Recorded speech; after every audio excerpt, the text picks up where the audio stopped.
এতে করে আমাদের সমস্যা নেই। তবে হাজী সাহেবরা যারা ওখানে থাকেন ওনারা কি আরাফার দিবসে রোজা রাখবেন কিনা?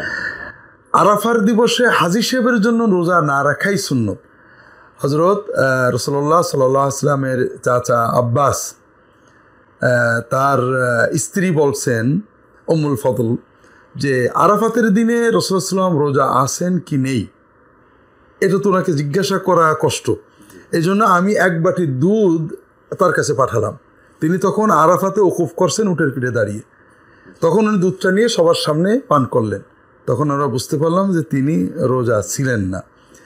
9 তারিখে রোজা রাখা হাজি নন যারা তাদের জন্য সুন্নত, নফল সুন্নত।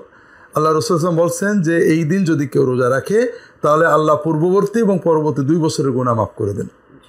কিন্তু যিনি হজে রয়েছেন তার জন্য তারও কঠিন ইবাদত রয়েছে, তার জন্য ওকুফ করা, প্রচণ্ড গরমে আল্লাহর জিকির, ইবাদত, দোয়া করা। এই জন্য রাসূলুল্লাহ সাল্লাল্লাহু আলাইহি ওয়াসাল্লাম আরাফাতের দিনে রোজা রাখেননি। এই দিনে রোজা না রাখাটাই হাজিদের জন্য রাসূলুল্লাহ সাল্লাল্লাহু আলাইহি ওয়াসাল্লামের সুন্নাত। আলহামদুলিল্লাহ।